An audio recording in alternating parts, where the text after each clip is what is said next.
모의고사는 아니 자꾸 투정하지 말고 지금 풀이 들어갔다니까. 알았다고. 이제 줄게. 아유 모의고사 뭐 안 준. 해줄게요. 아유 참. 그러니까 이 모의고사는 학원 카페에 올려져 있으니까 한번 그렇게 받아보셔도 될 것 같고요. 풀이는 화면에 뜨는 형태로 해서 조금 더 이해하시고, 수강에 참여하신 분들은 PDF로 정리해서 송부해 드렸으니까 참조해서 한번 봐주시고. 1번부터 한번 볼까요? 1번은 방출구의 설치 제외 장소 관련되어 있는 부분입니다. 그렇죠? 이거 모의고사의 이제 기계 2회 부분이죠. 그래서 물분무하고 CO2의 설치 제외 규정에 대해서 해라. 그러니까 우리가 이제 화재안전 기준에 설치에 대한 부분도 있고 설치 제외 규정도 있어요. 그래서 좀 더 중요한 부분들은 설치는 어떤 방향으로 설치 기준에 따라서 달라가는 거고, 설치하는 부분을 좀 확인하는 거고, 그리고 설치 제외는 어떠한 사유로 설치가 제외되는지 그 부분 되겠지. 그리고 121회 때 10점짜리로 나왔었을 때는 스프링클러하고 물분무 헤드에 대한 설치 제외, 그죠? 수계는 어떻게 설치 제외되고 가스계는 어떻게 설치 제외되느냐 한번 좀 이해하시면 좋겠어요. 그죠? 물분무는 세 가지다. 그죠? 물하고 고온하고 260도 이렇게 세 가지 기출됐던 문제니까 한번 생각해 놓으세요. 그죠? 우리가 말하는 물은 화학적 특성에 따라 가지고 물리적 특성, 화학적 특성에 따라서 엄청 놀라운 약재죠. 우리가 이제 보면 흔히 엄청 경제적이고 주변에 너무 많이 발견되기가 용이하니까 소화약재로 잘 쓰는데, 또 특성은, 내부적인 특성은 잡열이 엄청 크더라는 거죠. 잡열이 가장 큰 이유는 수소결합 때문에 그래요. 수소결합 때문에 그러니까 뭐 104.5도 이런 것들 원래는 104.5도가 아닌데, 그죠? 여기 이제 극성 따라가지고 그렇게 되는 부분이지. 좀 더 이해해서 한번 잘 봐놓으세요. 잡열은 가장 큰 편 중에 속하는 겁니다. 그죠? 540 정도 되죠.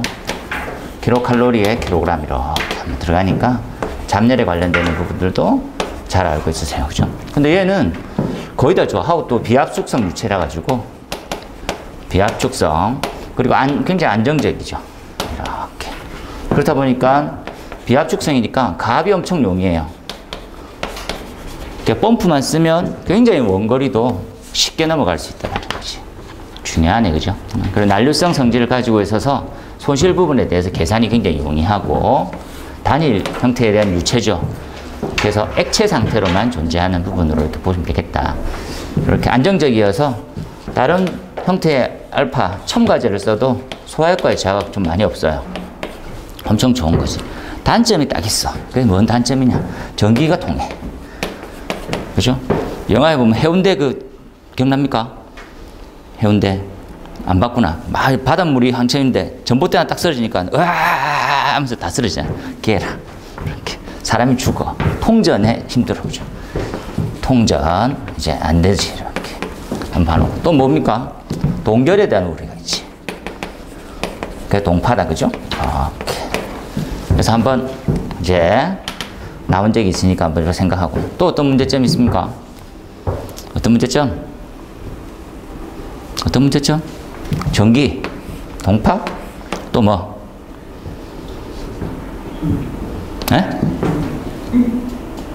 정확하게 잘 안 들리네요. 수증기 폭발. 물리적으로 가면 이제 요 좀 더 넘어가고 나면 이제 뭐 부식이라든지 기타 등등 많은데 열에 관련되어 있는 부분들이 취약할 수 있다. 그죠? 액상이 기상되고 이렇게. 그래서 이제 물리적 변화가 일어나게 되면 전기 폭발 같은 것들이 생길 수 있을 거다. 뭐 기타 등등. 왜냐면 엄청 많죠. 시간만 좀 한 2~3시간씩 쓸 수 있는 그런 거니까 미리 한번 준비를 잘 해놓으면 되지. 다시 설치 제외 규정을 하면 관련되어 있는 부분에 어떤 문제점이 생길 거냐를 한번 봐놓으세요. 그죠? 물분무 헤드도 있고, 우리 방수구도 설치 제외 장소가 있다. 그죠? 그래서 관련되어 있는 뭐 열분의 생성물이 발생된다든지 반응성 금속이 있다든지 뭐 마찬가지다. 그죠? 이렇게 칼륨 나트륨 같은 거 이렇게 돼 있으면 엄청난 발열 반응을 일으키면서 수소가 튀어나와서 장난이 아니게 돼요. 문제가 되는 거지. 그 관련되어 있는 내용을 한번 정리하면 물하고 심하게 반응, 그죠? 그리고 위험한 물질, 가연성 가스 같은 거 있겠다, 그죠? 이런 것들. 중류 범위가 넓다. 그러한 다음에 260도 이상으로 직접 분무할 경우에 어떻게 문제가 된다. 이 표면 온도는 잘 알고 있으세요. 연관이 되는 부분들이 많으니까 260도다 이렇게 얘기하면 260도. 목재 인하점 이렇게 우리 정리했었지. 목재 인하점도 되고, 표면이 260도면 순간적으로 전기 폭발이 발생될 수 있어. 그렇죠? 네, 전기 폭발. 전기 폭발. 그리고 고온회로 뭐 이런 것들도 같이 생각하면 되겠지. 그렇죠? 그래서 이런 부분까지 적어주면 되겠죠. 기준에 대한 문제는 왜 설치 제외하느냐라고 생각하면 될 것 같아. 그 다음에 CO2. CO2는 할 말이 엄청 많지, 할 말이. 그죠? 기준상으로 보면 굉장히 열이 많이 발생하는 형태는 탄소가 튀어나오게 되는 CO2, 그죠? 일반적으로 사람 살고 있으면 안 되고, 이제 질식에 대한 질식. 약간의 좀 오류 아닌 오류가 산소 농도가 얼만큼일 때 사람은 죽을까요? 그러면 15% 돼도 사람 안 죽습니다. 15% 돼 있으면 사람 안 죽지. 그죠? 근데 CO2가 20% 되면 사람이 죽어요. 이 두 관계를 이렇게 정리하다 보면 CO2 퍼센테이는 얼만큼입니까? 라고 하면 21, 21이고 산소에서 이렇게 나오지. 그죠? 그래서 여기 퍼센트 넣으면 여기 얼마냐? 이렇게 나올 거예요. 그죠? 여기 20% 넣으면 여기 얼마 정도 나올까요? 한 19 정도, 18.뭐 이렇게 나오겠지. 그죠? 그때도 사람 죽는다고. 이렇게. CO2에 대한 문제점들 잘 이해하라고. 그죠? 예. 우리가 질소 같은 것 약재를 넣게 되면 15%까지도 낮추는데, 그때 사람이 잘 안 죽어. 그죠? 근데 CO2는 죽는다고. 고민을 잘 해놓으세요. 근데 CO2를 쓸 수밖에 없는 이유가 있댔지. 왜? 수소는 피해야 할 것 같으면 질소 쓰면 되지, 왜? 할로겐 약재 쓰면 되지, 왜? 다시 한번, 가스계. 가스계는 두 덩어리로 간다. 그죠? 소화효과 정리했었을 때 어떻게? 질식시키는 놈이 있을 거고요. 억제시키는 놈이 있을 거지. 억제는 라디칼이라는 요소를 잘 이해하고 와야지. 라디칼. 라디칼에 대한 반응식은 암기하세요. 이렇게 했다. 그죠? 예. 라디칼이 이제 OH하고 H 이렇게 돼 있죠. 한번 얘를 잡아먹으려고 하면, 그죠? 예. 일가 이온들이 콱 잘 잡아먹는댔지. 걔네들 대표적인 얘가 플로르하고 또 뭐? 브롬, CL, 브롬, 요오드. 요오드는 사람이 먼저 죽어서 잘 안 쓰고 소화효과가 없고 적절히 배열하면 된댔지. 이 두 개가 결합되는 형태를 갖다 우리는 부촉매 효과라고 불렀지. 그래서 생성물이, 열분의 생성물이 중요해. 이런 것들 튀어나오지. 그죠? 이렇게 튀어나오고. 얘네들이 호용 농도 엄청 작죠? 호용 농도 얼마? 동영상 찍고 있던데. 네, 3에서 5 이렇게 생각합시다. 그죠? ppm 단위, ppm 단위. 1000도 안 되는데도 사람이 죽어요. 독성 중요하니까 봐놓으세요. 그죠? 네. 질식이래, 질식. 산소를 한 15%까지. 탄화수소 계열은 15% 정도 되면 서서히 불이 꺼지는데, 열 방출률이 더 높으면 더 산소를 낮춰야 돼요. 더 많이 낮출 수도 있는 것들이 뭐 불활성까지 내려가겠지. 근데 중요한 부분들은 이런 부분으로 생각하면 돼요. CO2밖에 없는. 이 억적소화는 할로겐, 할론 애들이고, 얘는 CO2하고 질소류이지. 불활성 기체냐, 이산화탄소냐, 이렇게. 그렇죠? 그러면 어떻게 하면 질식에 관련돼서 쓸 것 같은데, 왜 하필 CO2를 자꾸 씁니까? 이렇게. 이게 중요하니까 적어 놓으세요. 신부화재에 대한 적용성. 이렇게. 얘 말고는 잘 없어. 질소 쓰면 엄청나게 고압배관을 써야 돼요. 특히나 더 위험하게. 그래서 사람도 죽는데도 어쩔 수 없이 쓰고 있어요. 사람 죽어. 상식에 반하잖아. 사람 죽으면 다 철거. 야, 다 바꿔 이랬는데 적용이 안 돼. 그죠? 만약에 최근에 있는 청정에 관련되어 있는 부분도 할로겐 화합물이라든지 지금 나오는 불활성 기체를 쓰게 되면 잘 안 되는 경우가 많이 나오는 거죠. 하고 불활성 기체 중에서는 질소가 잘 활용이 많이 안 돼 있어요, 현재. 한번 봐놓고, 사람 죽은 얘기 이렇게 오래 했네. 사람 죽는 게 중요한 거거든. 엄청 중요해. 이렇게. 그 다음에 오리위험물이다, 그죠? 오리위험물 한번 예전에 생각했었죠. 오리위험물은 뭐뭐 다 가지고, 가산점을 다 가지고 있댔지. 가연물, 산소, 점화원 다 가지고 있어요. 이때 점화원은 원래는 가지고 있지 않지. 근데 가열 충격 마찰 중에서 충격만 줘도 폭발해. 이렇게 세 가지 중에 굉장히 불안정한 상태다. 그죠? 발열도 엄청 심하게 나죠. 스스로가 탈 수 있어서 자기 연소예요. 외부에 연소를 돕는 산소의 공급이 필요 없어. 이 물질 자체에 산소가 있어. 내부에. 분해되면 산소가 막 튀어나와서 스스로 막 지가 불나게 돕는 거지. 이렇게. 활성금속 마찬가지입니다. 발열 번성 엄청 많이 커지면서, 그죠? 온도가 굉장히 높아서 탄소가 튀어나오게 돼. 가연성 가스 이렇게 나오게 되는 거지. 사람 죽고 뭐 이런 것들 적어놓으면 되겠네. 그렇죠? 당연히 박리나전 이렇게 외우고 있죠. 다. 모르는 분이 다 없더라고. 각각의 그 외에 방출구, 방수구, 헤드 설치 제외는 잘 알아놓도록 하세요. 스프링클러도 별표 하나 쳐서 한번 해놓고. 그 다음 문제 한번 볼까요? 요렇게 이제 암기용으로 해서 세팅을 딱 하고 적으세요. 그죠? 그 이유는 뭐냐, 이렇게. 그리고 다른 분은, 항목마다 제외하는 이유를 잘 적었더라고. 그렇게 적는 것들도 굉장히 좋은 답일 것 같아요.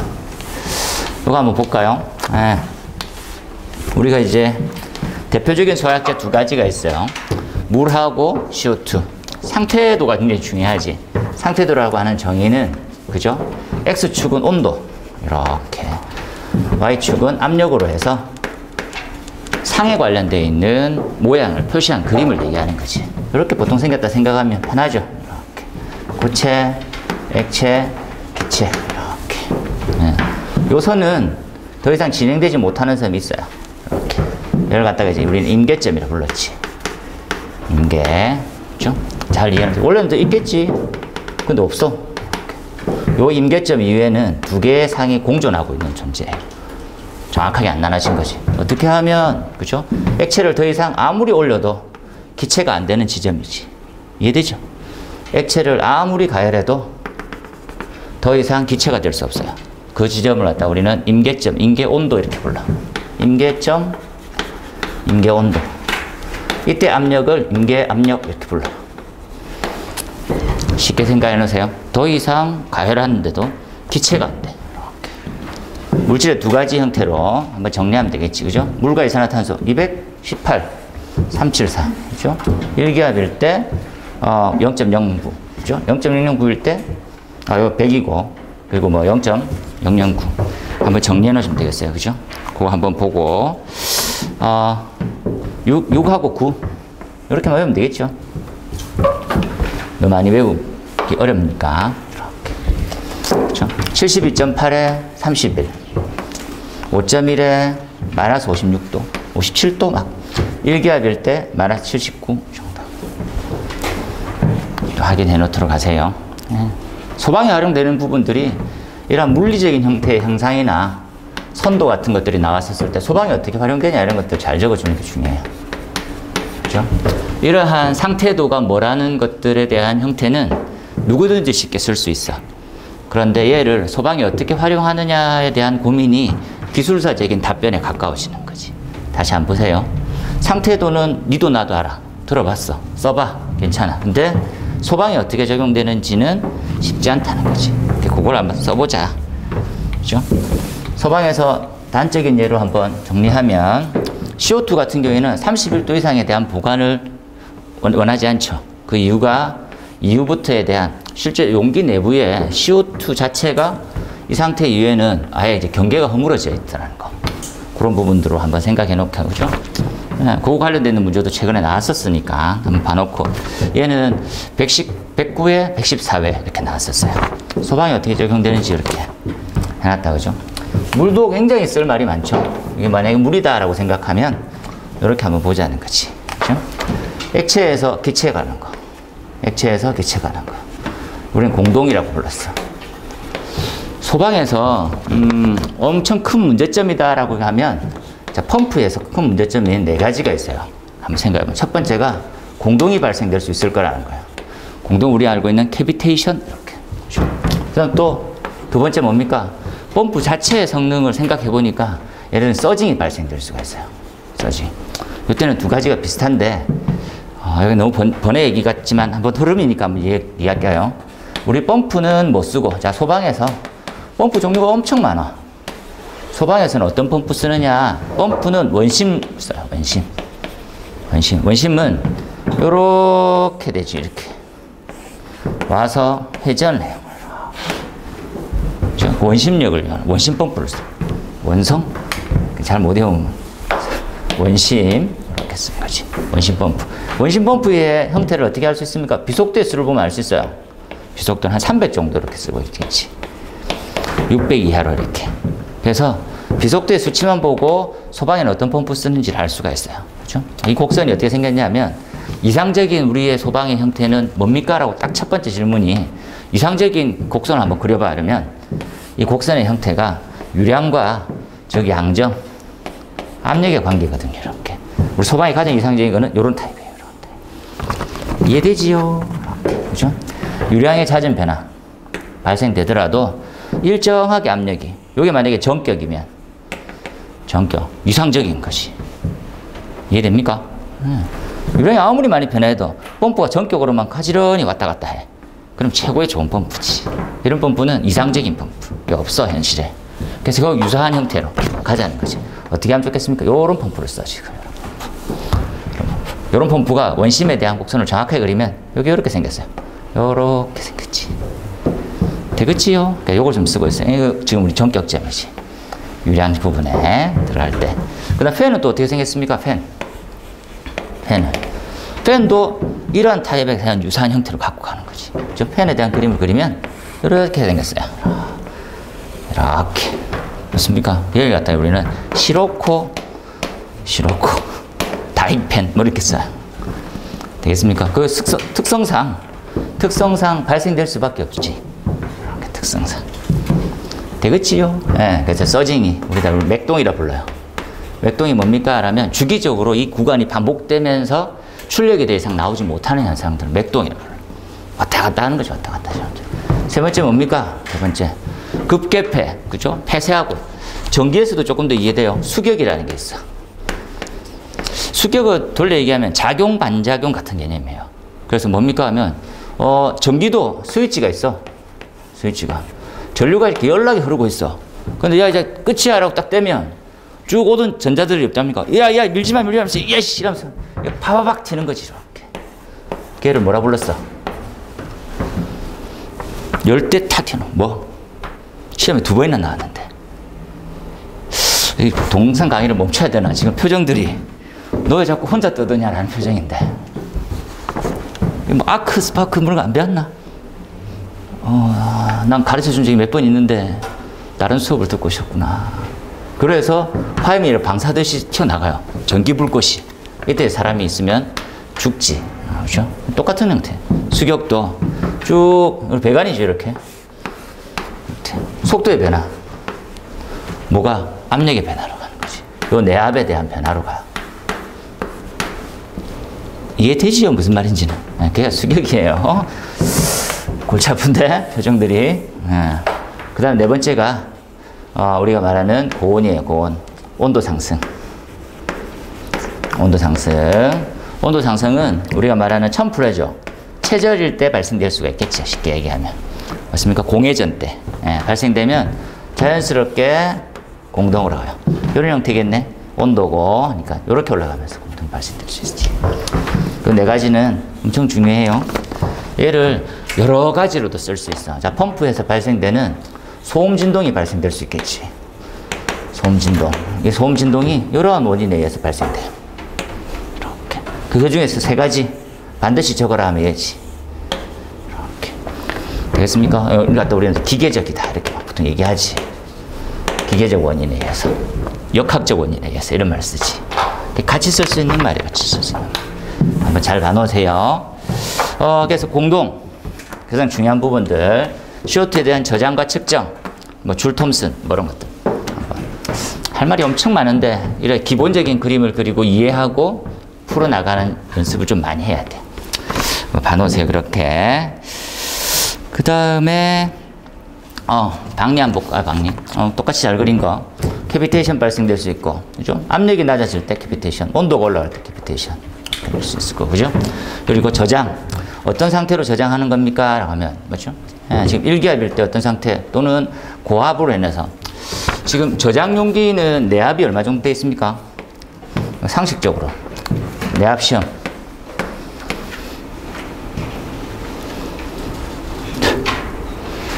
공부를 진짜 안 하는 게 아니라 그냥 책 깨끗하겠는데? 그 정도면. 이 고압 용기는요, 저압은 내압 시험을 얼마나. 어이구, 참 큰일이네.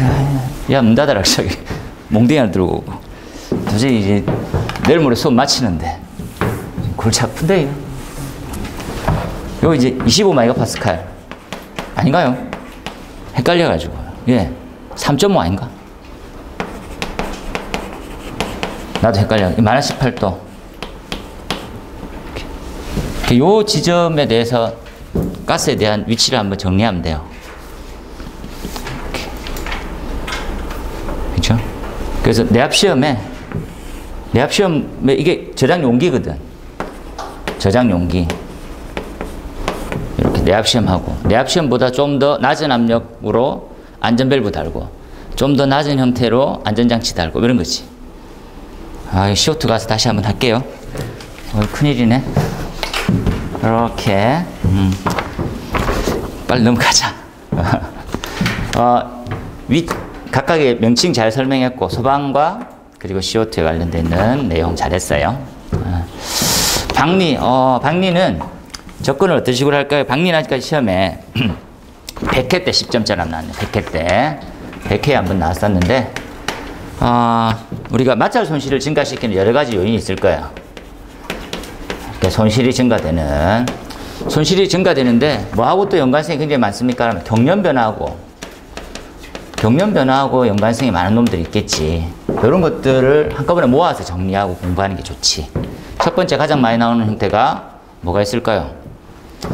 부식이 가장 많이 발생되지. 부식은 어떻게 튈까요? 그러면 부식은 이렇게 해서 재질로 튈 거예요.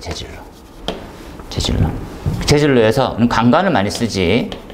강간, 우리가 말하는 스틸 많이 쓰는 거. 이 스틸을 왜 고집하느냐, 이렇게 하지.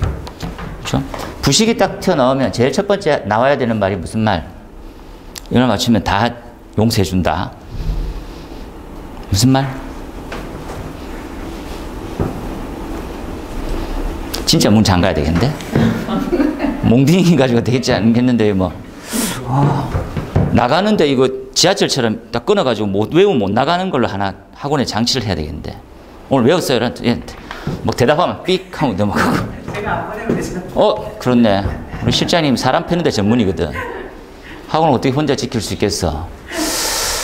이온화 경량. 큰일이네, 이거. 네. 엄청 중요한 말이에요, 이온화 경량. 이온화 경량이 큰 놈을 쓰는 형태냐, 작은 놈을 써도 되느냐 했었을 때 전기 방식에 관련해서 한번 중요한 거죠. 부식 자체가 이렇게 돼 있죠, 그죠? 그래서 강간 쓸래? 강간이 굉장히 수명이 짧아. 그럼 어떤 재질로 가면 되겠냐, 이렇게 해서 정리하는 거지. 그죠? 그래서 지금 이제 동관도 가보고, 그 다음에 STS, 그리고 CPVC, 이렇게. 지금 나와 있는 강제에다가 여러 가지 요소, 뭐 마그네슘도 좀 넣고, 그죠? 뭐 칼슘도 좀 넣고, 등등이라 하면 덕타일 주철이 나와요. 주철이, 이렇게. 그죠? 덕타일이 이렇게. 덕타일 주철이, 그죠? 덕타일 아이런. 이렇게 나오겠지? 나올 거지, 이렇게. 이런 재질에 대해서 한번 고민해 보라고. 부식부터 생각하면 재질이구나, 이렇게. 두 번째, 그죠? 또 뭐가 있습니까? 마찰 손실에 대한 부분들. 스케일 같은 것들이 있겠지? 스케일은 물 속에 있는 놈이랑 분리해서 나왔었을 때 금속에 대한 이온과 결합하는 이런 것들이겠지. 그죠? 네. 세 번째 나온 형태. 이게 바로 이제 우리 말하는 박리다, 박리. 이렇게. 그죠? 박리에 대한 공부는 어떤 개념으로 먼저 접근하면 좋겠습니까? 라면 속도하고 압력에 관련된 관점이지. 잘 써놓으세요. 그죠? 네. 그래서 그림을 세 가지를 이렇게 쓰면 되겠지. 이렇게 썼을 때 속도가 빨라지면 압력은 줄게 돼요. 이렇게. 그죠? 그래서 속도가 0이 있는 지점으로 가게 되는 거지. 손실 때문에. 이 지점의 특징을 보면 어떻습니까? 하면 이게 이제 X축이거든. X축. 이게 Y예요. Y축. 그래서 DX에 관련되어 있는 부분으로 흘러갔었을 때 유속은 제로에 가까워지는 거지. 그죠? 그래서 이렇게 연결돼요. 이렇게. 그럼 실제 활용 면에서는 어떤 식으로 될까요? 라면 이 그림은 기본이고, 그 다음에 이러한 관이 있겠지. 그래서 이 지점에서 발생되는 이 지점이 얘예요. 이 지점이. 이렇게. 그러면 이 지점이 박리점이 얘예요. 박리점이 요렇게 돼. 이렇게. 그 이후부터는 계속 박리가 돼. 그래서 박리에 대한 영역이 형성돼요. 이렇게. 되겠지요? 그 그림으로 그대로 갖고 오세요. 이렇게 쓰고 관련되어 있는 부분으로 변화율은 그렇네. DY점이네요. 윗방향으로 해서 속도의 변화율이네. 미안합니다. 그죠? 다시 요렇게 가면서 그죠? 네, 속도가 어느 정도. 여기가 이제 가장 난슬립이에요. 변화가 안 되는 지점. 유속이 빨라짐에도 불구하고 속도 변화가 없어지는 지점이 생기는 거지. 이렇게 그죠? 요까지 하고 다음 그림에 요렇게 보면 그죠? 요 지점하고 요 지점쯤이 첫 번째 A 지점, A 지점, B 지점. 그 이후부터는 아예 막. 그래서 약간 곡간 부위가 있으면 안 되지. 다시 보세요. 그럼 어떻게 대책을 하면 되겠습니까? 대책을 하면 이렇게 만들어야 되지. 내부에 거칠기가 있으면 안 돼요. 이해되지요? 이런 것들이 있으면 발생돼. 그래서 내부를 최대한 거칠지 않는 조도가 최대한으로 관마철 개수가 최소한으로 되는 배관을 선정해야 돼. 이해되죠? 예. 부식이 만약에 됐다, 부식이. 부식이 돼가지고 이런 형태로 가는 거지. 이해되나요? 이렇게 해서 관이 있다가 막혀가지고 이렇게 형성되어 있어. 그럼 여기서부터는 떨어져 나가기 시작하는 거예요. 점점. 이해되지요? 점점. 그래서 이게 다 한 덩어리처럼 손실이 증가하는 거구나. 어떤 대안으로 갈까. 그래서 소방에서는 마찰 손실이 굉장히 중요하고 손실로 인해서 발생되는 과압이 엄청 중요하고 과압은 항상 소화 실패로 이어질 거라는 생각을 하고 살아야 돼. 이렇게. 그 과압의 여러 문제점과 그리고 손실이 발생되는 요인 고민 엄청 많이 해야 돼. 엄청 중요하지. 그래서 박리도 한 번 더 나올 거라 생각하고 조금 더 준비해 놓읍시다. 몇 가지에 대한 용어들만 잘 선정하면 되겠지. 그죠? 그림은 두 가지가 가면 좋겠고요. 얘랑 얘가 가고. 그죠? 네. 그래서 얘 형태에 대한 흐름을 순압력, 얘를 역압력이라고 부르지. 이렇게 한번 봐놓으세요. 그 다음에 STS 부동태라고 하는 부분들에 대한 정의를 조금 더 알고 있으세요. 부동태. 그렇죠? 예. 더 이상 산소하고 이제 결합되는 환경에서 진행은 멈춘 형태를 갖다 우리는 부동태라고 부르지. 부동태. 부동태는 크게 이런 그림으로 한번 정리했었어요. 산성도, pH다, 그죠? pH도에 관련되어 있는, 그죠? 예. 수소와 이온에 관련되어 있는 농도에 따라서, 이온 농도에 따라서, 얘는 전이차에 따라서 발생될 수 있을 거라고 했었지. 기억나죠? 이렇게 생겼던 모양이 있었어요. 그걸 한번 찾아보고 한번 넣자라는 거지. 이렇게. 예전에 요건 모의고사 때 한번 나온 적이 있었어요. 부동태가 뭐냐? 큼직큼직하게 이렇게 잘 한번 해놨네, 그죠? 부동태는 같이 연장입니다. 마찬가지 부동태 피막은 부식의 연장이고요. 부식이라는 것들은 손실의 흐름에 그대로 부합되는 거다. 한번 갖고 와서 어떻게 하면 STS가 좀 더 부식이 덜 생기고 왜 부식에 대한 진행이 진척되지 않고 유지가 될 수 있는지 관련되는 부분들 한번 생각해 놓으세요. 크롬이라고 하는 요소를 많이 넣는다, 그죠? 스틸에다가 이렇게, 그죠? 그럼 이렇게 열을 가해서 용접을 하게 되면 크롬 이온이 튀어나가지, 이렇게. 그러면서 얘네들은 다시 부식이 진행돼요. 그래서 기본적으로 STS 103 이런 거 쓰죠, 우리가. 수조 쓸 때도 많이 쓰고. 이런 형태가 왜 부식이 안 생기고 진행이 되는지 관련된 그림은 뭐 몰리브덴, 그죠? 크롬하고 이런 것들이 들어가져 있는 것들. 부동태 영역, 산화제 투입. 그다음에 요 그림도 한번 더 볼까요? 이렇게. 화학적 반응이 더 이상 진행이 안 되고 있는 형태를 얘기하는 거다. 이렇게 한번. 그죠? 크롬 녹음층이고, 특징은 얇은데 더 이상 부식이 진척되지 않아요. 용접을 잘못하면 진척이 되는 거지. 그죠? 가상되면. 부식에 관련된 내용을 너무 많이 적긴 했는데, 이렇게 참조해서 보시면 될 것 같아요. 그죠? 지금 나와는 부동태 피막. 원래 이제 STS는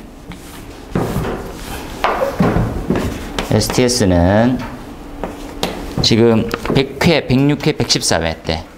그죠? 특성은 굉장히 중요하다, 그죠? 특징은, 얘는 가볍고, 단점은 조금 더 비싸죠. 가볍고, 시공이 용이한. 그리고 부식이 생기지 않아요. 이게 이제 원인이 부동태예요. 이렇게. 시공이 용이하고, 경련 변화에 강하고, 그리고 STS 가는 C값이 150에 가깝습니다. 이렇게, 그죠?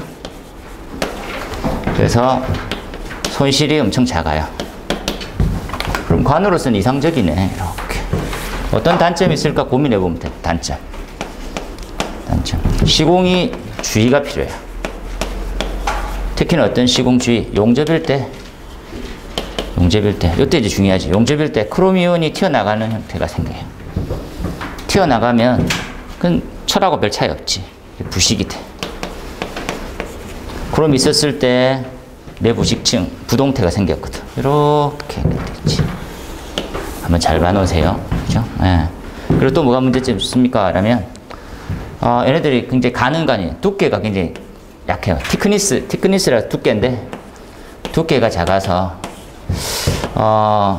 약간 누수가 발생될 우려가 좀 높아요. 이렇게. 소방에서는, 한번 고민해 보자는 거지. 그죠?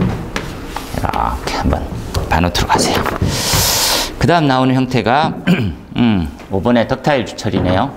덕타일 주철은 소방배관으로 들어온 지가 꽤 오래됐는데 아직 시험에는 나오지 않아가지고 한번 좀 봤으면 좋겠다는 생각이 드네, 그죠? 우리 책을 조금 더 이해를 잘 못하고 있어가지고 철 원래 철을 어떻게 만듭니까? 철광석. 우리 기사 때 나왔던 말이 철광석, 석회석, 코크스 이 세 가지를 넣고 끓이면, 그렇죠? 온도를 한 1200도로 올리면 이제 쇳물이 나오죠. 쇳물. 이렇게 쇳물 형태가 이렇게 나와. 그렇죠? 이때 내부 보유하고 있는 탄소가 한 4.5% 정도 된대요. 탄소가. 그래서 이 쇳물 가지고 어떻게 뭐 하지? 이렇게 한번 정리하는 거지, 그죠? 그 다음에 여기다가 양념처럼 슉슉 마그네슘하고 칼슘을 좀 집어넣어. 이렇게. 그렇죠? 그러면 이 탄소가, 원래 탄소는 어떻게 생겼습니까? 탄소를 현미경으로 딱 확대시켜보면 얘네를 탄소가 흑연이거든요, 흑연. 이 흑연이 편상으로 돼 있대요. 이렇게. 표면에. 이렇게. 이걸 갖다는 편상이라고 불러요. 편상 형태로 돼 있는데, 요 샥샥 집어넣었다 보면 얘네들이 요렇게 소누랄처럼 요렇게 동글동글 맺혀져 있어요. 이걸 갖다 우리는 구상흑연이라 불러. 구상흑연. 이해되죠? 그래서 이게 흑연의 구상화 이렇게 불러. 구상화. 이렇게. 한번 봐놓으세요. 이렇게 했었을 때 집어넣으면 탄소가 줄어가지고 몇 프로 정도 됩니까? 하면 한 2.8%에서 3.7% 정도 돼요. 이렇게. 얘를 갖다 우리는 뭐라 부릅니까? 덕타일. 이렇게 부르고요. 요거 좀 비슷한데, 요거 한번 3.2에서 3.8% 비슷하지. 얘를 근데 일반적으로 주철이라 불러. 주철. 덕타일만 봐놓으세요. 이렇게. 일반 주철하고 덕타일은 어떤 큰 차이점이 있을까요? 이렇게 보면, 인장 강도가 얘는 420 정도 되고, 한 250 정도 돼요. 인장 강도 엄청 높아져. 연성이 엄청 커져. 그래서 그럼 얘는 주로 어디다 쓸까요? 어디다 쓸까요? 어디다 쓰냐? 얘네들은 상하수도 또 소방용 이렇게 쓰고요. 주철은 어디다 씁니까? 그럼 주철은 일반 배수, 5배수용 써요. 그래서 요 덩어리 이렇게 한번 이렇게 흐름을 한번 알아놓으세요. 이렇게. 걔 이름을 갖다 우리는 소방에서는 뭐라고 씁니까? 라면 배관 이름을 KSD를 쓰죠. 얘를 4312, 4311, 얘를 4307 이렇게 불러요. 그죠? 우리가 이제 ISM물에서 정리해서 쓰면 3562, 3507 뭐 이런 것들 썼겠지. 한번 특징만 잘 봐놓으면 좋겠습니다. 그죠? 흑연이 어떻게 되더라 이렇게 봐놓고 그냥 간단하게 다시 얘기하면 덕타일 주철은 강철에다가 미량의 어떤 원소를 집어넣고 그래서 내부식성과 연성 등등에 대한 특징이 향상되어 있는 배관을 얘기한다. 이렇게 그죠? 어디까지만 쓸 수 있습니까? 1.2MPa 이하의 배관에만 쓸 수 있어요. 일반 배관에만. 한번 정리해 놓으세요. 그죠? 그래서 우리가 매립 부위는 훨씬 더 내부식이 뛰어난 배관을 쓰는 게 좋지 않겠냐. 그래서 요소는 뭡니까? 그럼 지금 우리가 쓰고 있는 뭐 아연 도금 강관 있죠? 아연 도금 강관을 덕타일로 가자는 거지. 어떻게? 매립관에서는. 그럼 다시 또 이렇게 오는 거지. 왜? 이것 때문에. 부식 때문에. 너무 심각해. 부식 때문에. 봅시다. 그 다음 나오는, 덕타일에 대한, 이거 다 외우지는 못해요.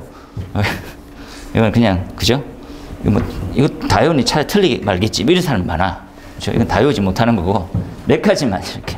인장 강도가 어떻고, 그죠? 예, 그리고 뭐, 연신이 어떻고, 잘 늘어나고 탄성 개수가 몇 가지만 조금 해서 소방이 어떻게 적용되는지 한번 잘 하시면 되겠습니다. 마찬가지 주철과 덕타일 주철을 구분했었고, 그죠? 관련되어 있는 내용과 덕타일과 강관에 대해서 간단하게 비교하고 소방에 대해서 좀 더 많이 적어 놓고, 매립 배관일 때 내부 식성을 향상을 위해서 쓴다, 이렇게 놓고. 수계 소화 설비에 대한 구성 7가지. 얘는, 내가 이렇게 한번, 여러분 머리에는 다 들어가져 있겠지요? 한번 해서, 이렇게 한번 봅시다. 수조가 있어. 수조 이렇게 있고, 그죠? 펌프가 있네. 이렇게 있고. 그 다음에 밸브류가 있지, 각각. 밸브류는 뭐 이렇게 써놓을게요. 밸브류가 있고. 그 다음에 배관이 있을 건데, 배관. 이렇게. 그 다음에 방수구. 방수구의 헤드. 한번 써보자는 거지, 이렇게. 어떤 문제점 생기냐? 수조. 첫 번째. 야, 유효수원, 무슨 말이냐, 유효수원. 소방은 최악의 상태를 고려한 수원이 필요해. 그게 바로 유효수원이에요. 확대 한번 시켜볼까요? 이렇게. 이게 이제 급수관. 얘가 소방배관이에요. 소방배관. 이렇게. 유효수원은요, 얘 하부와 얘 상부까지 했지. 이렇게. 이 높이를 해당되는 면적에 곱해서 전체적인 최적이 나오게 돼요. 되겠죠? 감리할 때도 잘해야 돼. 그렇죠? 왜? 감리는 상주감리인데도 엄청 천천히 가. 그래서 보온이 다 끝났어. 이렇게. 그죠? 그래서 산정을 배관 하부와 배관 상부로 해야 되는데 안 그래. 이거 약간 위에 나중에 발견하면 어찌해야 됩니까? 야, 이렇게 물속에 들어가서 수중 작업 좀 해라. 이렇게. 네가 해라, 이 새끼. 이렇게 막 할 수도 있고. 이거 잘 측정해야 돼, 잘 측정. 이게 유효수원입니다. 우리가 최악의 상태일 때 하는 부분들, 유효수원. 또 뭐가 있습니까? 펌프의 설치 위치에 따라서 정압과 부압에 대한 구분이 생기겠지. 이것들을 미리미리 준비하는 이유는 나중에 이제 펌프에서 있는 공동을 대해서 준비할 거라서 그래. 미리 한번 알아가자는 거지. 그리고 세 번째, 최근에 고층화될수록 수원은 어느 방향으로 해서 다 설치됩니까? 하면 야, 주수원도 옥상으로 다 올려. 이게 고가수조 방식을 많이 쓰게 돼요. 고가수조. 고가수조라는 것들은 개통이 어떻게 이해되는지 한번 보자는 거지. 개통. 그 다음에 네 번째, 어떠한 압력에 대한 분류 있느냐. 방식이 네 가지가 있어요. 네 가지. 가압 송수장치에 관련되어 있는 네 가지 방향. 그죠? 고가수원인지 뭔지 한번 그것도 고민을 해보면 되겠지. 펌프는 엄청 쓸 게 많지, 펌프. 시험에 무조건 많이 나오는 거지. 첫 번째 뭡니까? 이상현상을 한번 생각하지. 이상현상. 네 가지가 있다고 그죠? 앞에서 했던 공동, 수격, 서징, 그리고 온도 상승. 까먹으면 안 되지. 눈 감고도 줄줄줄 해. 근데 얘네들은 잘 쓰기가 좀 힘들어. 잘 쓰기가 너무 힘들어요. 그래서 여러분이 시험에 어떻게 하면 합격할까요? 이 말이 기출문제 있잖아요. 기출문제. 근데 제일 공부를 띨빵하게 하는 형태는 기출문제를 더 많이 파서 넓힐 거냐, 신규 문제를 준비할 거냐 하면 신규 문제의 빈도가 기출문제보다 훨씬 낮아요. 그러니까 이런 것들을 자꾸 찾아다니는 순간 계속 찾아만 다니는 거지. 그거와 똑같은 게 뭐 유니콘 이런 거 있잖아요. 용 이런 거. 무슨 말입니까? 현실에는 없는 거예요. 그 본인 합격이 현실이 없다고. 이렇게 찾아만 다니면. 이런 것들은 안 돼. 그럼 뭐부터 할까요? 기출을 보세요, 기출을. 그렇죠? 기출을 보면 첫 번째 뭡니까? 기출의 중복을 보는 거지. 반복을. 반복과 횟수. 그렇죠? 그러니까 최소한 이 정도는 무조건 해야 됩니다. 3번 이상 나온 거는 뭐라고 생각이 되면 3번 이상 나온 문제는 남들보다 내가 훨씬 잘 적어야지를 기본 공부 방향으로 써야 돼. 이해됩니까? 3번 이상 나왔어. 이렇게 얘기해요. 2번 이상 나왔어. 3번 이상 나왔어. 이렇게 얘기하는데 그럼 3번 나왔으니까 제가 떠들고 있겠구나. 이렇게 하면 안 돼. 아, 저 문제는 진짜 내가 남들보다는 어떤 누구보다는 잘 적어야지 되는구나라고 생각해야지. 미순 이해되죠? 그래서 비장의 가도고를 자꾸 이렇게 딱 해야죠. 이렇게 됩니다. 이거 그냥 횟수가 반복되려니 그러려니 하면 절대 안 돼. 그래서 반복에 대한 횟수가 엄청 중요해요. 그래서 이 문제는 네가 봐도 중요하고 내가 봐도. 여기서 되게 여담을 한번 해볼게요. 내가 공부가 기술사 공부를 따라가기가 너무 버거워. 그럼 사람들이 어떻게 생각합니까? 기사라도 가볼까? 이렇게 생각을 해. 뭐 어때요? 고등학교 영어책을 봤는데 하나도 모르겠어. 그럼 중학교 책을 보는 거야. 중학교 책도 봐도 모르겠어. 그럼 ABC를 찾아. 그렇게 순서대로 올라오면 돼. 근데 기사에 가봤더니 더 모르겠어. 이유는 기사에는 단답형으로 해서 중요한 게 체크가 돼 있어. 걔가 여기는 풀어나가면서 체크가 돼 있는 거거든. 그러니까 이게 뭐 기본이 좀 덜 돼 있다 보니까 풀어나가든 요약하든 다 못 알아보는 거지.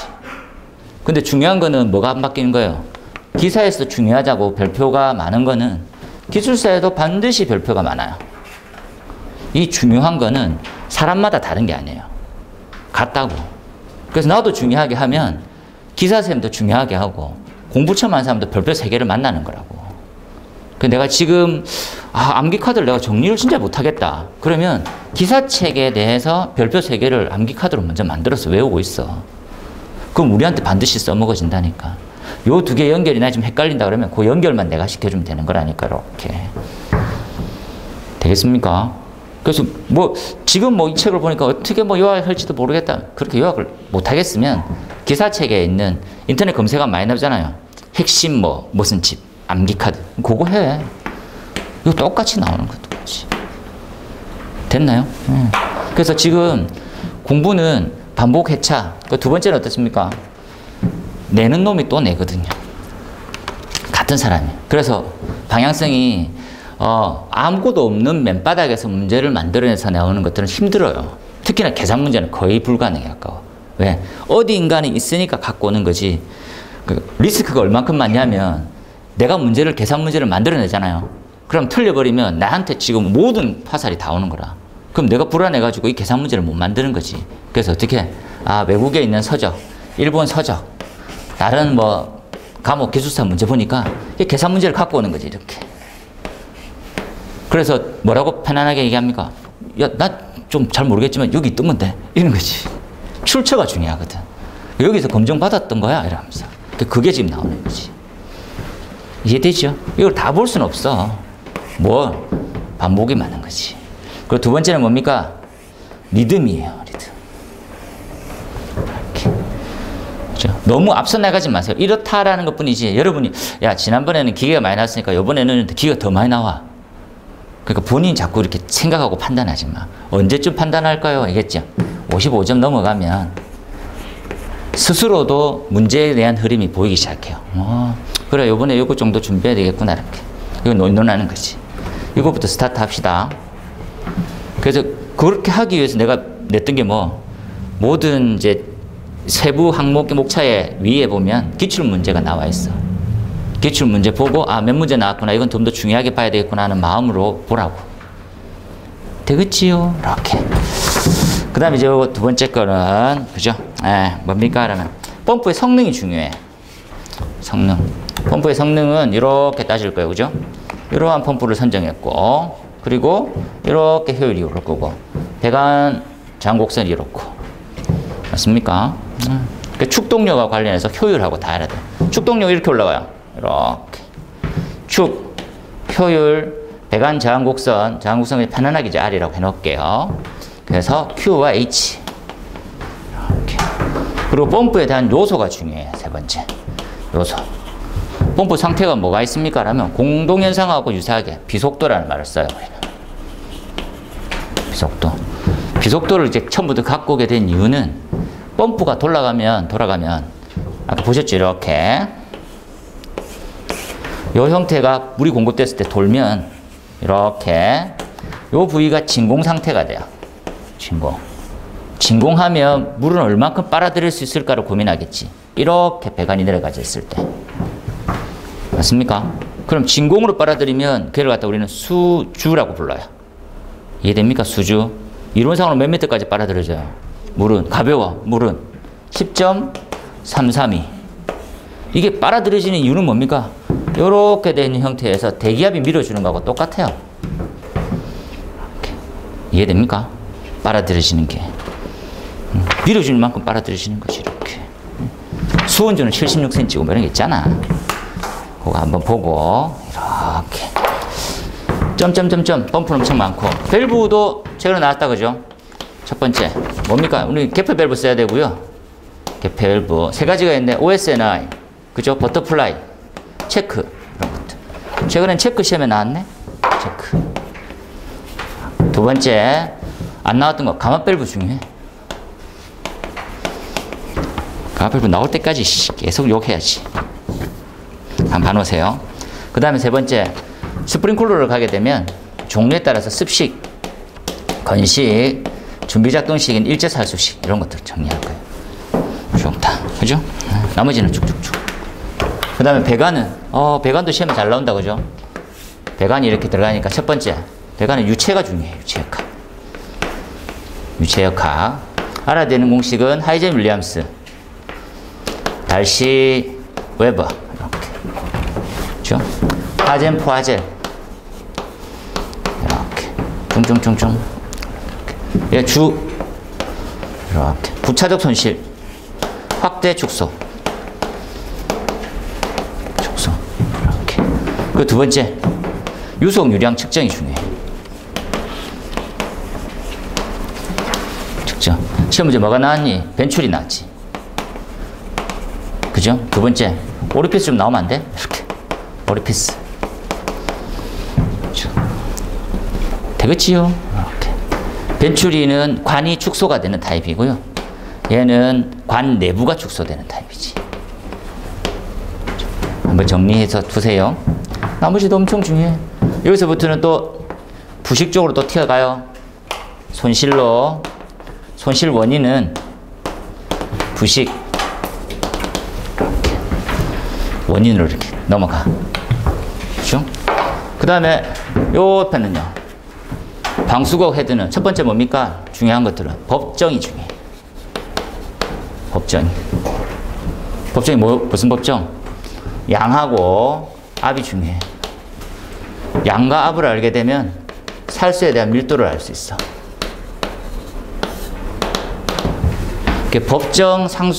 법정 방수 압 방수량이 유효한 살수 밀도고, 여기 갖다 우리는 보수적인 관점의 소화예요. 이렇게 뜻이 맞습니까? 그 두 번째, 얼마 전에 나왔던 건 뭡니까? 설치 제외가 중요하지. 왜 쓰면 안 돼? 왜? 이유가 뭐야? 이유가 뭐야? 한 흐름으로 이해하세요. 그 외에 전기장치 뭐 이런 것들 몇 가지가 있을 거예요. 수원, 가압, 송수장치, 나오는 배관, 밸브류, 방수구, 전원, 제어반, 배선은 전기 쪽, 기계 쪽 이렇게 해서. 그래서 이런 것들 한번 조금 지나게 나면 써서 어떤 것들이 난 중요하지라고 생각을 하세요. 어떤 것들도 준비 많이 해야 되지 이런 것들. 이렇게 한번 보고 수계 그림을 그려서 각각의 요소를 이렇게 해서 장단점이 있으니까 차등한 형태로 한번 보시면 되겠죠. 그 다음에 패킹은 처음 나왔어요. 6번은 114일 때 나왔었고 지금 패킹은 처음 나왔었는데 얘네들은 이런 방향으로 한번 갑시다. 그렇죠?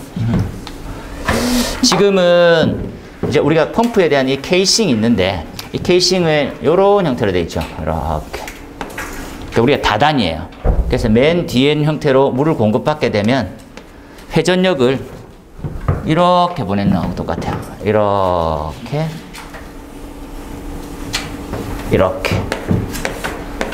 형태로 가. 이걸 갖다 우리는 다단 볼루트 뭐 이렇게 불러요. 다단 볼루트 한번 생각해 놓고 요 케이싱을 내부식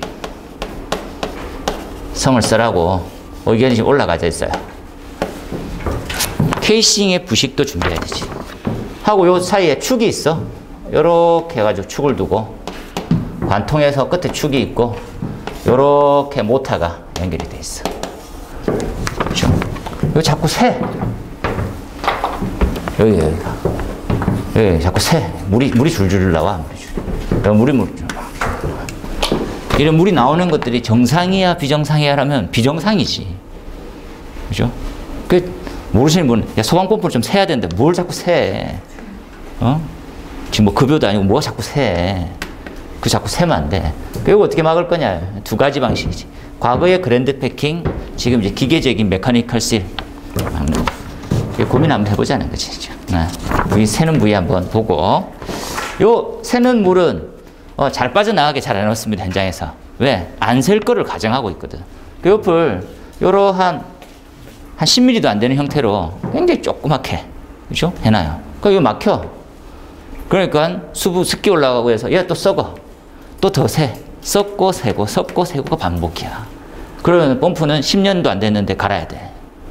얼마나 폐악입니까? 밑에 있는 이 가대가 다 썩었어요. 현장 가보면. 엄청 심각한 거지. 그래서 그걸 한번 정리하자고. 다시 또 부식으로 가요. 이렇게. 엄청 괴로워. 점검하러 가면 펌프 상태. 그러면서 한마디 하지. 펌프는 잘 돌아갑니다. 불 끌 때까지 돌아가면 되는데 안 돌아가면 어떻게 할 거야? 이런 거지. 성능 시험 한 5분에 10분 만에 끝나거든요. 그게 문제라는 거지. 내부식 관련된 엄청 내용이 많네요. 그죠? 그래서 한 5개나 6개 항목으로 잘 적는 것들도 중요하다고 이렇게 한번 말씀드렸어요. 그 다음에, 공동. 마찬가지 같은 내용이고. 공동은 얘는 그냥 이제 8번에 그냥 10점짜리 넣었지. 얘는 25점짜리예요. 25점짜리. 얘네들은 25점짜리고, 공동의 순서는 공부하는 순서를 해볼게요. 자, 펌프부터 출발하지, 펌프에 대한 선택부터가 1번이야. 펌프 선택했어. 어떤 펌프 선택해야 되냐? 원심 펌프 선택해야지. 그 이유는 뭐지? 이렇게 고민해놓으세요, 스스로. 왜 원심 펌프 써야 돼? 이거랑 가장 닮았던데요. 이런 거지. 됐습니까? 이렇게 안 쓰면 또 잘 못 알아보지. 나중에 이렇게 꺼놓고 찾아오는 거지. 이게 도대체 뭐 수조를 왜 반만 그렸나요? 이렇게. 좀 그러지 좀 않았으면 좋겠는데. 그죠? 한참 계속 생각 안 하고 이제 하니까 따라만 적다가 나중에는 뭘 적었는지 잘 모르는 거지. 그죠? 지금 펌프는 이렇게 생겼어요. 이렇게. 그죠? 아, 그렇구나. 이 펌프를 선택하는 거지. 펌프를 선택했어. 두 번째, 이 펌프는 고유 특성을 가지고 있어. 걔가 비속도예요. 비속도. 비속도를 알면 뭘 할 수 있습니까? 하면 MPSH RE를 할 수 있어요. MPSH RE가 여기가 이제 require라고 해서 필요한 흡입수도를 알 수 있어요. 필요 흡입수도. 그리고 세 번째, 환경이 중요해. 환경. 펌프대는 설치 환경. 뭡니까? 수조 위치. 그리고 길이. 등. 이 형태를 정리하고 나면 우리 뭘 알 수 있게 됩니까? 하면 MPSH, AV를 알게 돼요. 이렇게. 되겠습니까? 그래서 펌프의 캐탈로그를 딱 보니까 MPSH RE가 한 6m 정도 됩니다. 마이너스 성질이거든요. 6m 정도 됩니다. 그 손실보다 크면 문제가 없어요. 요 두 개를 요렇게 해서 묶어서 지금 가져온 펌프를 이런 환경에 시공했었을 때 발생될 수 있는 문제점, 캐비테이션이 생기는지를 알 수 있어요. 이렇게. 그죠? 얘가 공동이에요. 공동. 이때 공동은 여기서 이렇게 갖고 오는 게 아니고 앞쪽에서 공부했던 여기서 갖고 오는 거지. 이렇게. 맞습니까? 액체가 기체 상태 됐다가 기체가 터지면, 그죠? 예, 캐비테이션에 문제점이 생긴 거지. 지금 요 관계는 어떤 식으로? 요 관계예요. 이렇게. 맞습니까? 압력이 저하됐었을 때 기화되는, 액체 속에 녹아있던 공기가 올라오는 거지. 한번 보자는 거지. 그래서 어떻게 예방을 하면 되겠습니까? 라고 얘기하면, 그죠? 얘가 크게 했으면 좋겠네. AV를 RE보다는 무조건 크게. 얘를 1.3을 했던 것보다도.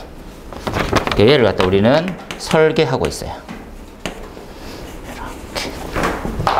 그럼 곡선을 갖다 예쁘게 그려주면, 자식 아는 놈이군. 이렇게 하겠지.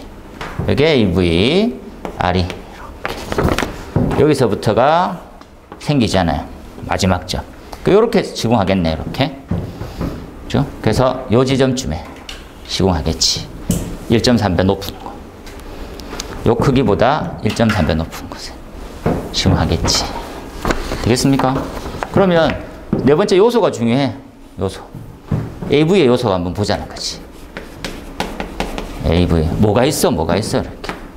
대기압이 있어. 대기압은 우호적인 놈이죠. 우호적인 놈이야. 그 다음에 이제 빼기. 이렇게. 뭐가 있을까요? 낙차 있어. 낙차도 정압과 부합에 따라서 우호적이냐, 비우호적이냐 있지. 그 다음에 플러스 마찰 손실이 있겠고. 그 다음 플러스 포화 수증 기압이 있습니다. 포화 수증 기압은 온도에 대한 영향이에요. 그죠? 이렇게 해서 딱 마무리 짓는 거지. 되겠습니까? 잘 이해하세요. 여기서 또 중요하지. 나머지는 손을 못 대, 우리가. 시간이 흘러가서 변하지 않는 놈. 다음 변에 고정값이지. 근데 얘는 점점 커져. 얘는, 얘 정체가 뭔데? 이렇게 생겼어요. 되겠습니까? 이렇게만 얘기하니까, 수두니까 이렇게 해놓고, 압력이면 비중량을 곱해놓을까, 이렇게. 얘는 이렇게 생겼어요. 이렇게. 그죠? 그게 다시 얘기하면 얘는 변화되는 값이에요. 변화되는 값. 이게 변화되는 거니까 어떻게 막을 거냐. 그래서 이거 보세요, 이거. 여기서도 변화되지 않는 값이 있지. 뭐예요? 고정시킬 수 있는 값. 치? 지를 먼저 떠올렸구나. 우리 사이가 점점 가까워지긴 조금 불편해지고 하고 있네. 수업의 흐름을 완벽하게 끊어주셔서 감사합니다. 흐름이 중요하지? 그래서 뭐 선택하는 거지? 관마찰 개수지? 이 그림이 참 예뻐졌다 했는데 한마디 딱 해서.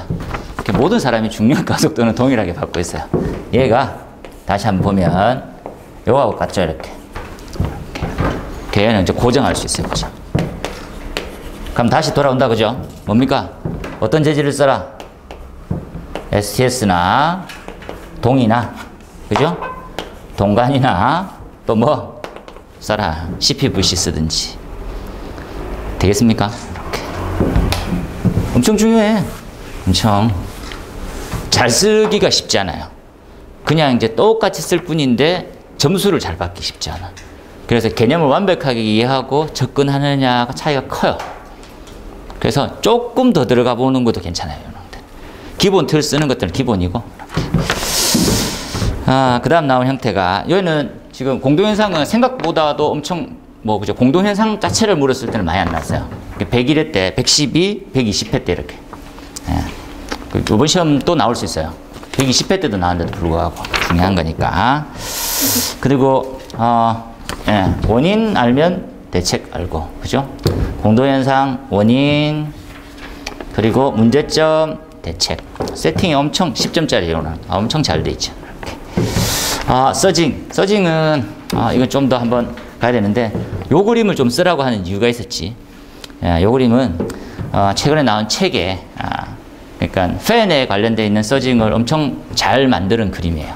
그래서 요 답을, 이제 첫 번째는, 이해는 뭐 별 안 될 건 없지만, 이제 그대로 외워놓으세요. 이렇게. 요 그림을. 요거 말도 그대로. 2번 쪽으로 가니까, 덕터 저항이 3을 이루고, 3에 따른 풍량이 4가 되고요. 그죠? 그래서 덕터 저항이 엄청나게 커지는 5가 돼서 이제 더 이상은 이 저항을 감당하지 못해서 풍량이 못 올라가고 있어. 그 형태가 이렇게 보면 돼요. 2에서 3에 4, 5 이렇게. 요 그대로 따라가는 거니까 한번 따라서 가보세요. 요걸 그대로. 그죠? 그래서 우리가 말하는 원래 이제 서징은 네다섯 가지에 대한 조건이 있어요. 자, 서징에 관련되어 있는 것들. 서징은 1번부터 5번까지.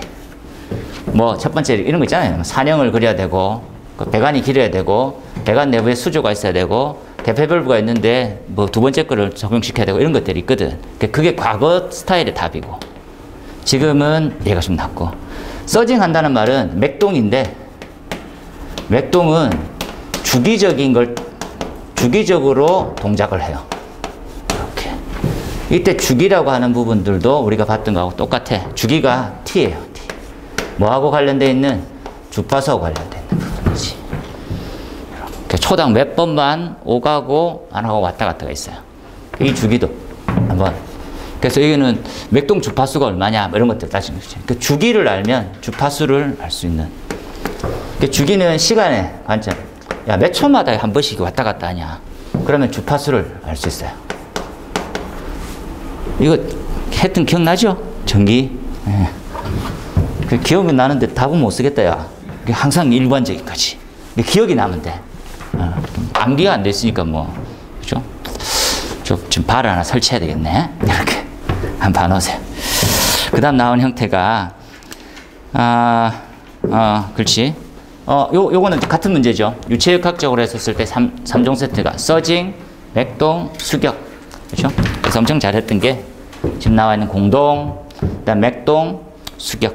이 세 가지에 대한 형태로 잘 해놨어요. 그죠? 다시 한번 보면, 팬은 요런 형태로 되고 있고, 팬은 시로코가 요런 형태로 되고 있어요. 그래서 발생될 수밖에 없는 환경을 가지고 있는 게 기본 아니에요. 이렇게. 봐놓으세요. 요 구간에서. 서진 구간, 맥동 구간 이렇게 얘기하면 되고. 얘가 마지막으로는 97회 때 나왔고, 110회 때 나왔어요. 그죠? 예, 서징도 114회 때 나왔었고. 25점짜리는, 단열재, 그러니까 1, 2분만 말할게요. 25점짜리는. 25점짜리도 한번 길게 좀 설명을 해야 되는데, 그게 좀 그렇네. 자,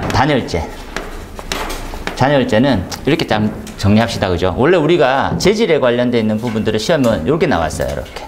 내장이라고 해서. 내장, 외장. 뭐뭐 씁니까? 하면 불연. 준불연, 난연 써요. 난연. 유사한 놈은 이 난연제라는 형태가 방염이랑 엄청 닮았어요. 시험 기준 좀 달라. 적용 기준 좀 다르고. 봐놓으세요. 어떻게 하면 불연, 준불연 쓰고, 어떻게 하면 준불연, 난연 쓰는지. 그죠? 변하지 않는 형태는 뭡니까? 라면 이게 건축적이라고 생각할게요. 건축적이 높아지면 소방을 완화받을 수 있어요. 이해해 놓으세요. 이해하세요? 건축적으로 보완하면 건축이 완화받을 수도 있어요. 다시 보세요. 건축적으로 강화시켜 놓으면 건축적으로 완화될 수 있어요. 대표적인 예가 뭘까요? 이거 맞추면 분위기 좀 산다.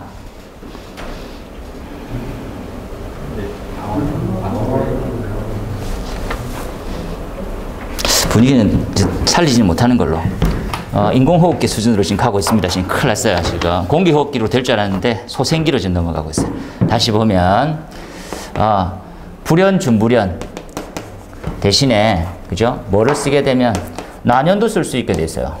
뭘 하게 되면 그렇지. 확산 방지 구조를 쓰면 엄청 중요한 내용인데 이렇게 갖고 가세요. 되겠습니까? 이건 대표적으로 다 알죠? 구획하면 마찬가지로 스프링클러 설치하면 방화구역 면제 왔다 갔다 하잖아요. 이렇게 할 수 있는 것들. 고민이 중요해. 그죠? 얘네들 다시 한번 가면 이렇게 갈게요. 이렇게. 얘네들은 반드시 시험을 거쳐야 돼. 시험 보니 시험지 이렇게 한번 갑시다. 그죠?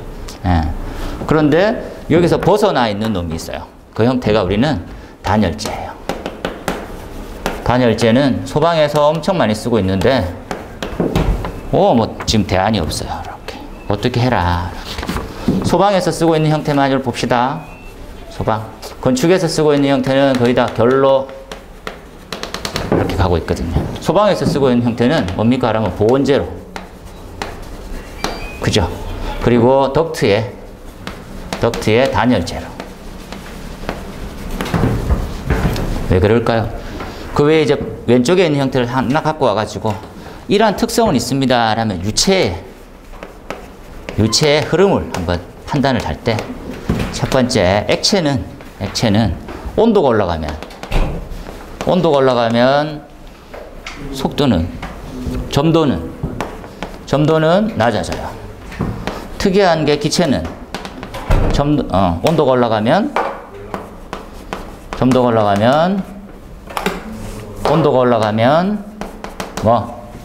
점도는 올라가 버려. 되겠습니까? 요렇게 쳐다보고 있는 사람이 누구? 이렇게 눈알 뜨고 이렇게. 뉴턴 이렇게. 야, 내 법칙 쓸 거지? 이러면서. 점성 법칙. 알았어요. 이렇게. 또 적고 앉아 있는 거예요. 아무 의미 없는데. 안 적어도 되겠죠? 적어야 될 표정인데? 안 적어도 될 것 같아요. 이 문제 포기. 봐놓으세요. 이렇게. 그죠? 이거 하나만 그려놓읍시다. 이렇게. 네. 되겠지요? 이렇게. 한번. 다시. 그 다음에 이번에 부식은 개념, 메커니즘, 종류, 여기서부터 출발해서 전기 방식까지. 부식은 동그라미 치고 이온화 경향 이렇게 딱 치면 되겠지. 이온화 경향과 폐회로. 전기적인 회로가 구성됐을 때 부식이 발생되거든. 그렇게 딱 한번 봅시다. 3번에 합성 수지 배관. 가장 중요한 것들은 강간과 비교죠. 강간이 어떤 이런 문제점이 있고 CPVC는 어떤 이런 장점이 있어서 두 개는 어떤 식으로 쓰면 되는지 보고 CPVC를 쓰고 있는 가장 큰 이유는 작업의 용이 때문에 쓰고 있습니다. 현장에서. 그리고 공사비가 한 20% 정도 절감이 지금 최근에는 가능해져 가고 있어요. 지금. 그래서 많이 쓰고 있고 우리가 설치 환경 때문에 안 되는 데가 있는데 최상층이 안 되지. 최상층 모양 한번 볼까요?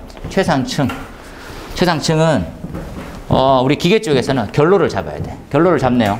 결로 이렇게 단열재를 붙여. 이 단열재는 지금 불연은 엄청 그죠? 준불연 엄청 비싸요. 그래서 우리는 난연재를 쓰고 있다. 그래서 요 하부 반자 내부는 강간을 쓰고 있어요. 강간을 이렇게 쓰고 있어요. 이게 강간이에요. 되겠습니까? 단열재 때문에 이렇게. 4번의 특성곡선, 성능곡선. 이건 당구장 표시하고 이건 책처럼 이렇게 쓰는 책처럼. 책처럼 써야 돼요. 알고 있는 내용처럼 쓰지 말고 책이 엄청 복잡하게 좀 복잡한 설명으로 되어 있는데 점수 잘 받기가 좀 힘듭니다. 4번은 별표를 많이 해놓으세요. 이렇게. 핵심 사항은 뭡니까? 하면 소방 펌프는 그죠? 예, 어떠한 위급상 환경에서도 불이 잘 꺼져야 되는 그 환경적 특성을 한번 보자는 거지. 5번은 아까 설명한 대로 비속도 상사를 말을 안 했네. 그죠? 상사성에 대해서. 이건 또 수업 때 한번 보도록 합시다. 그래서 이거는 예전에 한번 올린 동영상도 있으니까 참고하고. 25점짜리도 엄청 잘 쓰고 있더라고. 그죠? 네, 한번 보시고. 조금만 쉬었다가, 5분만 쉬었다가 수업을 하도록 할게요. 좀 쉴게요.